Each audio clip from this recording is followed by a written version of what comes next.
Does Jesus keep his promises?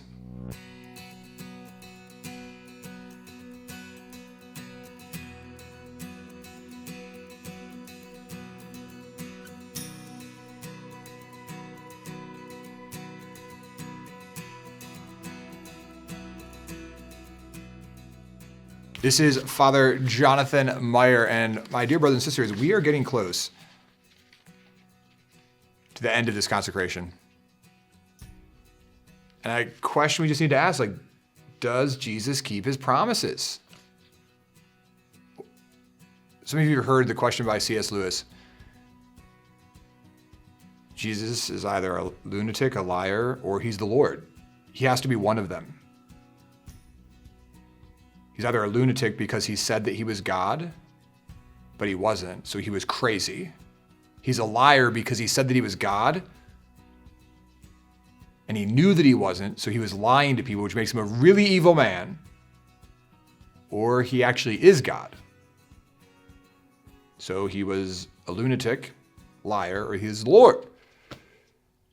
Does Jesus keep his promises? One of my favorite biblical passages is Matthew 28. Behold, I am with you always until the end of the age. Does Jesus keep his promises? He does. And how does he keep his promise? In the most blessed sacrament. Jesus gives us his body, his blood, his soul, and his divinity at every Mass, and is present in every tabernacle of the world. The first time that I was blessed to open a perpetual adoration chapel, I had this biblical verse from Matthew chapter 28 put right across the front of that chapel. Today's day 28. And on day 28, I want you to know that Matthew 28 is a promise and it's true. Behold, I am with you always. And where is he with us? In the Eucharist, at Mass. Which means right now, if you are alone, if you are worried, if you're confused, if you are lost, you have a place to go. Go to Jesus. Go to your nearest church. And if you're watching this video and it's 1 o'clock in the morning, number one, you probably should have went to bed earlier, but get in your car and go right now.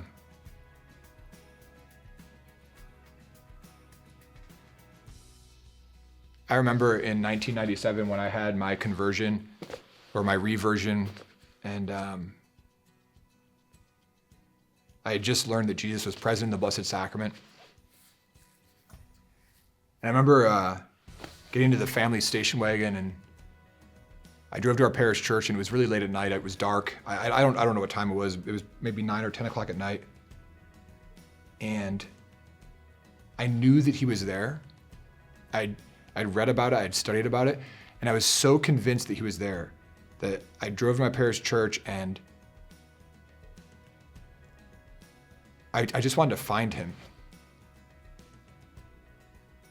And this was in the terrible days when a lot of churches had taken Jesus in the tabernacle and they had moved Jesus out of the church. And at my home parish, Jesus was down a hall in a separate chapel. And I didn't know where he was at.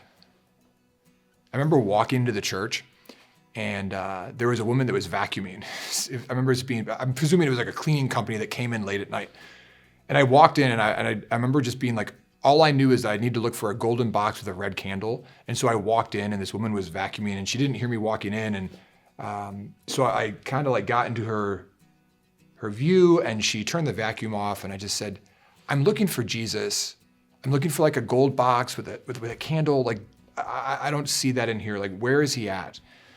And I remember she said, yeah, just go down the hall and take a left, and there's a little room there. And so I did, and Like I said, it was late at night. There was no light coming in from the stained glass windows. It was this tiny little chapel. And I remember opening the door and going into this dark room and seeing this red candle. And I just fell on my knees. And I knew that he was there. He kept his promise. Behold, I am with you always until the end of the age.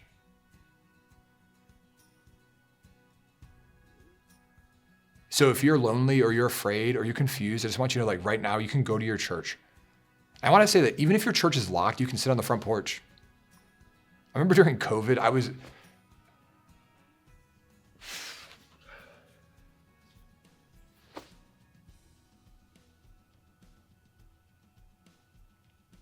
I had the ability every day to celebrate Mass. I had the ability every day to receive Holy Communion.